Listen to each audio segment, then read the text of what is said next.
Hi friends, मी आज काय बनवत आहे मी तुम्हाला सांगतेच पुढे। 3 वाटी गव्हाचे पीठ, 1 वाटी रवा, हळद, ओवा असं सगळं मिक्स करून घ्यायचं आणि थोडंसं चवीनुसार मीठ आणि थोडं गाईचं तूप थोडंसं नॉर्मल गरम करून घ्यायचं आणि ते टाकून पीठ मळून घ्यायचं। घट्टसर असं पीठ मळून घ्यायचं। 10 ते 15 मिनटं पीठ असं मस्त भिजण्यासाठी ठेवून द्यायचं। त्यानंतर एक डो घ्यायचा, त्याची पोळी नॉर्मली लाटतो तशी लाटून घ्यायची, त्याला तेल लावायचं आणि त्याची मी व्हिडिओत दाखवल्याप्रमाणे घडी पाडून घ्यायची।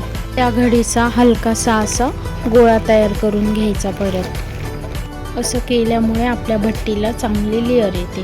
त्यानंतर एक चाळणी ठेवायची, इथं माझ्याकडे स्टीमर नाही म्हणून मी असं वाफून घेतलेलं आहे आणि त्यानंतर कट करून असं तळून घेतलेलं आहे। मला सबस्क्राईब करा।